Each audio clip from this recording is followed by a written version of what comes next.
Malaysia's Prime Minister is under mounting pressure to resign. Thousands of protesters say he's involved in a multi-million-dollar corruption scandal. But is that the only reason for their anger? And what does this crisis mean for Malaysia? This is Inside Story.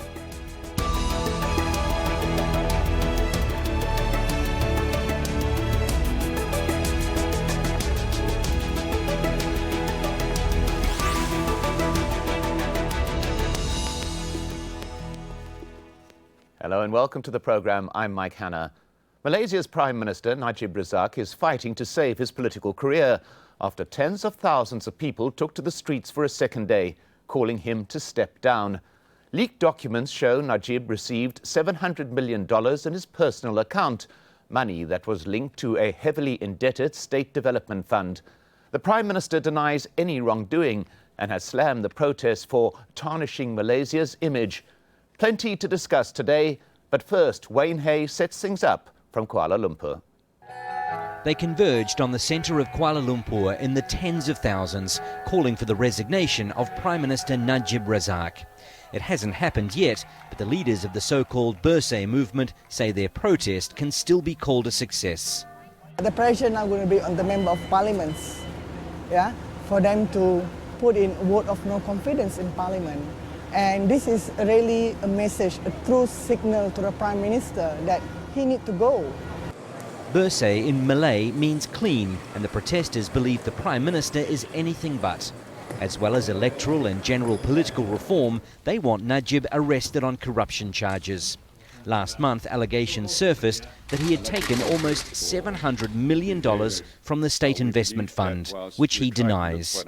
They would like if Najib would step down, but I think most of the public realise that's not in their hands.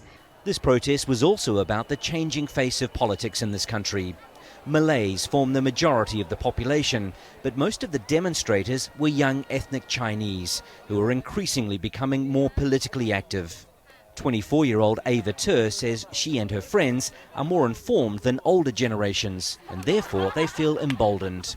Just try to voice out our opinion, and we know that we all know the news, all the news from the different parts, not only for the newspaper, maybe online and maybe on the international website. They're also fighting for freedom of speech and the right to dissent. In fact, this rally was declared illegal by the government because prior permission wasn't granted. And the Deputy Prime Minister has said action will be taken in the days ahead. The people have rights. The message is clear. So I don't understand what the Deputy Prime Minister is trying to, what kind of statement he's trying to do. Is he threatening the people? I don't know. Previous political rallies have ended in clouds of tear gas, but this was a peaceful gathering of Malaysians who want to see change. It's certainly not the end for this movement, whose leaders say they won't stop until they see reform. But this country's been ruled by the same coalition for 58 years, so that change may not come so easy. Wayne Hay, Al Jazeera, Kuala Lumpur.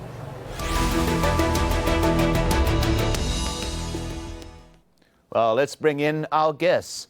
In Kuala Lumpur, we have Ibrahim Sufyan, co-founder and programs director of Merdeka Centre for Opinion Research. And in London, Claire Rewcastle-Brown. She's the editor of the Sarawak Report and an investigative journalist who's facing criminal charges in Malaysia after looking into corruption in that country. Welcome to you both. Let's begin with Ibrahim Sufyan. Firstly, what is the primary aim, you would say, of those in the streets? Well, the protest gathering that we've seen over the weekend in Kuala Lumpur is largely an upwelling of dissatisfaction over the conduct of governance in Malaysia. But the numbers of issues that are propelling people to the streets, there are many. The country's economy is slowing down a little due to the fall in commodity prices, in oil prices, as well as its main trading partner, China.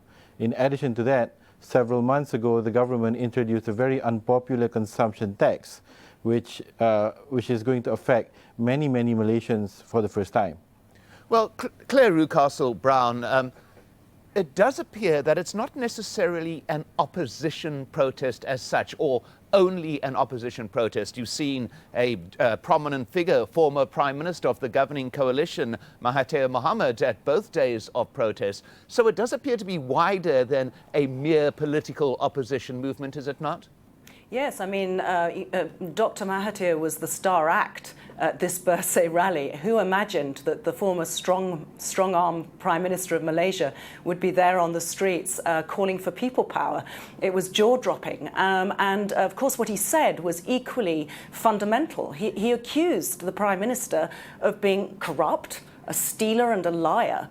And what he said was that although, in general, he disapproves of people power, in such situations where the rule of law has effectively been undermined and abused by the man in charge, then the people do have to act, and that's why he joined them. He compared Najib Razak to President Marcos of the Philippines, and of course that's a slightly worrying comparison for the government of Malaysia for him to have made.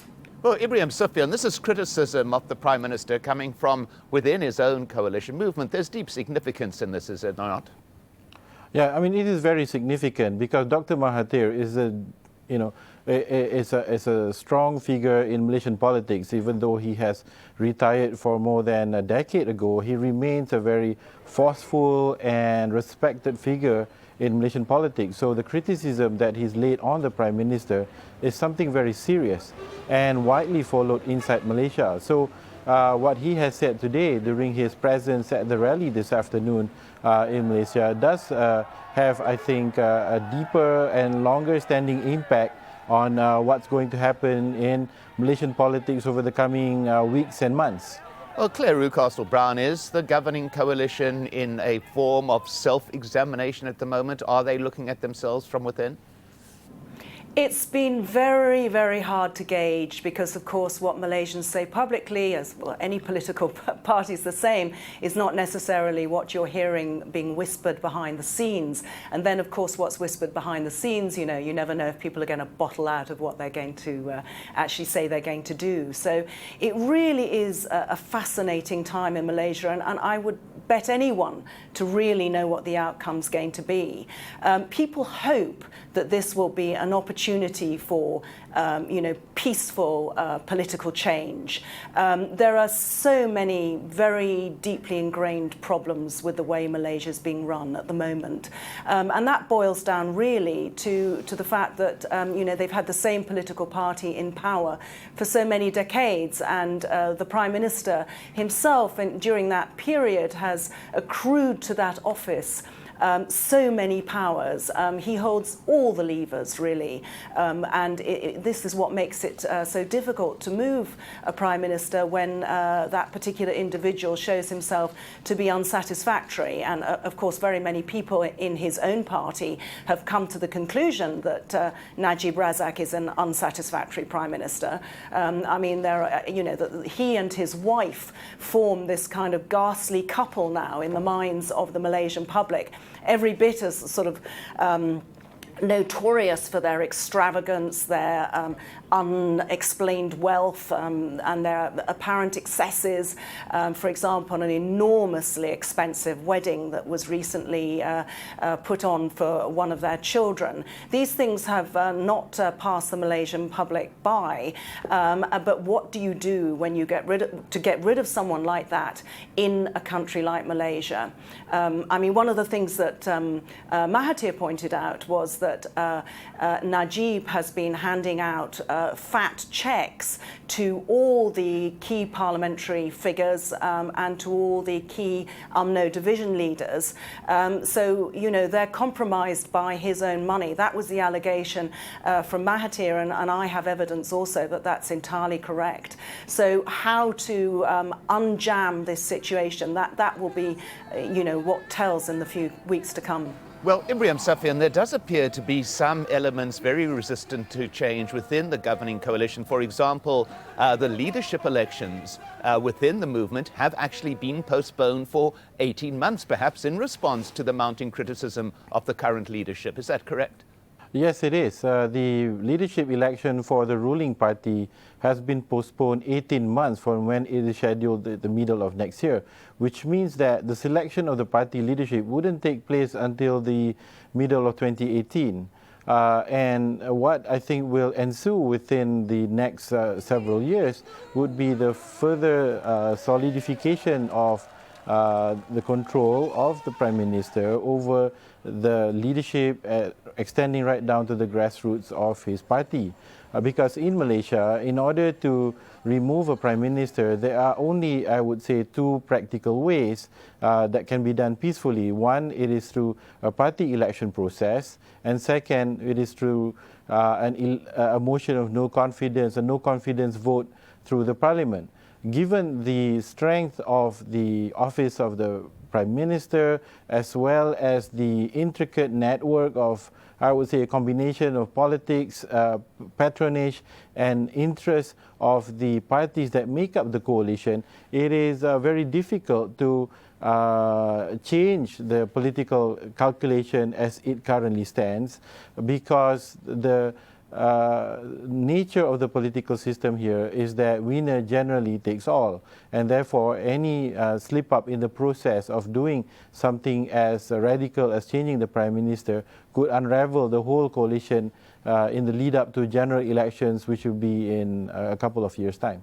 Well, Claire Rewcastle-Brown, it's important perhaps to point out that in the 2013 elections, the opposition in fact gained the highest number of votes. However, that did not transform into representation in Parliament. Is this type of political scenario one of the reforms that those protesting want to see brought about, an improvement to an electoral system that appears to guarantee the coalition ongoing power within Parliament?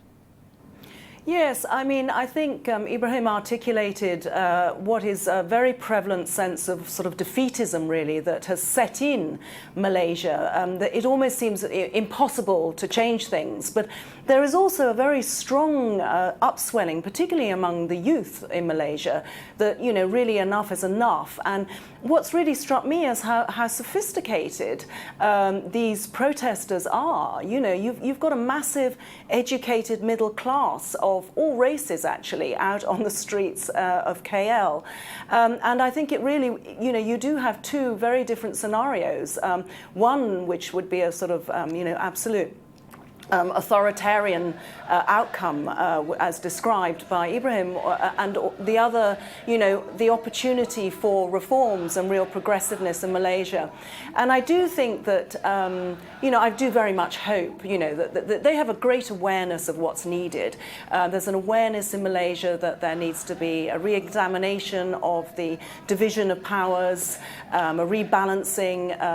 The Prime Minister needs to be, you know, brought back under control. The executive needs to be brought back under control. I mean, to have a situation where the Prime Minister can just put his, you know, pencil through the rules and say, actually, you know, I might get voted out, so we're not going to have this election this year, and indeed next. You know, that sort of thing has got to stop. You've got a situation in the Parliament where the Speaker, unlike in most democracies where the Speaker would be elected by the MPs, like every other public appointment, the Speaker is appointed by the Prime Minister, effectively. So these are all issues that have got to be dealt with. And it really is, as you know, Mahathir and Ibrahim have pointed out, it's down to Parliament now. Is Parliament going to do what it's there for and sort out a problem that everybody's aware of exists in Malaysia? Well, I'm going to return to that point in a moment, but first just to focus in on the economic implications of what has been happening. Malaysia has big ambitions to grow economically. Its GDP per capita makes it the third richest country in Southeast Asia, behind much smaller Singapore and Brunei. But the outlook has soured recently. The value of its currency, the ringgit, has plummeted to a 17-year low. And Prime Minister Najib Razak is accused of not delivering quickly what are much needed but unpopular reforms. And the recent political turmoil and subsequent crackdown on dissent by the government has shaken investor confidence in Malaysia.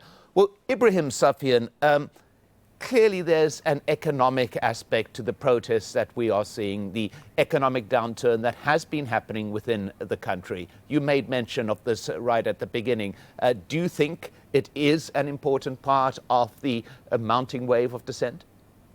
Yes, it is. I mean, Malaysia is a major trading nation. The government of Malaysia derives a sizable revenue from taxation of companies that are exporting abroad. The government also depends on the sale of commodities such as palm oil and petroleum products in order to boost its revenue. So with a down cycle in economics, in global economics, and particularly its main trading partner in China, you do see some effects with respect to the government's ability to provide services, to provide amenities to members of the public. But more critically is that the ability to provide patronage that engenders loyalty within the grassroots of the political system becomes a bit degraded during times of economic down cycle. And that is why if we look at Malaysian political history within a broader canvas, one can see that every time there is an economic cycle, downturn in the economic cycle, there is an ensuing political turmoil that occurs within this party. We see this with almost unerring regularity almost every decade. And what we are seeing in the streets of Kuala Lumpur, as well as what's roiling the financial markets, is again effects of the broader economic factors impinging upon the domestic politics of the country. So there is this conflict and friction that is occurring because competing parties within the ruling elite are competing for scarcer resources, and because of that we see former allies as well as strong elite figures like Dr. Mahathir going against members of his own party, the Prime Minister.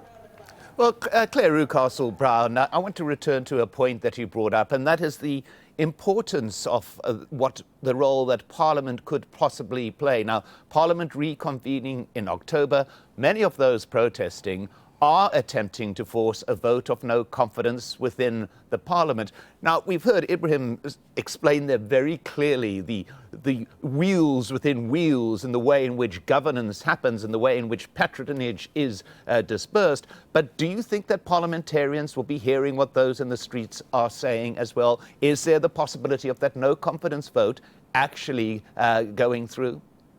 Yes, they're definitely hearing, and I think there are a lot of MPs who would like to see a different person leading the party. Whether or not they are free from their patronage obligations to the Prime Minister, who has had so much money to hand out, is the issue. And I think Ibrahim should possibly have added, I mean, this economic problem that Malaysia faces is by no small means due to the problems of paralysing endemic corruption. And I would venture to say that corruption has got out of control in Malaysia. The last election was very closely fought and in a way I think tipped the balance. The Prime Minister had to dig in deep to get the money to make sure he won that very closely fought election, and it was the outcome of that election has been very contested, rightly so. It was clearly a bought election. He's admitted that. But the corruption is extensive. I mean, if anyone wants to do business in Malaysia, they're having to basically, buy into the system. I have a story that I'm working on at the moment as a classic, where anyone who applies for a government grant, in this case for a science grant, the minister gets back and says, yes, that will be fine, but you need to put an extra third on that, and that extra 2 million is going to come to me, and I'd like my friend to have a 30% share of your company as well. I mean, that's blatant corruption. It's going on all through Malaysia, and to me, I think that's one of the key problems. That's one of the financial problems, and it's one of the reasons why investors, foreign investors, are getting very nervous about Malaysia. And one of the key reasons that there's a loss of confidence in Malaysia internationally is this particular corruption scandal, which we haven't really discussed the details of. This shocking scandal involving the Prime Minister himself. It's losing Malaysia's confidence in the international financial community. Well, I want to throw just another thing into this very, very complex matter, Ibrahim Safian, and that is no conversation can be complete about Malaysia without looking at its ethnic makeup. The Malay nationals, the Malay Muslim group, have been a bedrock of support for the governing coalition since independence in 1957. Now, is there signs that this ethnic division is no longer playing out on party lines, that there are those within this community who have been advantaged in the past, who are losing patience with the government that they have supported throughout all these years? Are you seeing that kind of shift happening? Well, what we are seeing taking place right now is that the different segments of Malaysian society is responding to the issues differently. I think if we look at the issues of governance, corruption, patronage, and so on, this has been issues that have been discussed and has mobilized voters in the urban areas, the middle classes, the people who are working in offices, essentially white-collar workers and so on, for decades. And in the sense that many of them have actually joined the others on the streets of Kuala Lumpur to protest. However, the political makeup of the country is such that the majority of the parliamentary districts, the majority of parliamentarians that make up the Malaysian legislature are elected by voters coming from rural areas in the hinterland of the mainland of the country, as well as those in Borneo. And for these people, for these representatives, they represent a much more different constituent, people who are more tied to the agriculture economy, people who tend to be lower income, and people who are more traditional in their outlook on politics. And at the same time, most of them are either indigenous, Borneans, as well as Malay Muslims in the mainland part of the country. This, in some sense, complicates the politics of the country, because at the end of the day, the calculus of these voters are not just on issues of governance and democratic principles, but also their political interests and the perception that they need to continue to be the stewards of the country. And so this adds a new dimension, a new axis, or rather the fundamental axis of politics in this country. It's very ethnicized politics in the country that means that while economic performance may not be as strong as people hope it to be, instead of generating a kind of response against the incumbent, it creates a rallying to the powers that be in order to protect the interests of the low income and the marginalized groups. Well, Claire Rucastle-Brown, now there we hear the push and pull of those who vote in the government, the fact that there are many who support the governing coalition because of that patronage, because of the advantages that they have received. But does this also apply to them, the potential voters, that as the economic situation worsens, there is a less opportunity for the corruption, for the bribes, for the patronage to be extended, particularly, as we heard Ibrahim mentioning there, those in the rural areas? Well, yes. I mean, my particular blog focuses on one of the most deprived areas of Malaysia, which is the Borneo rainforest states.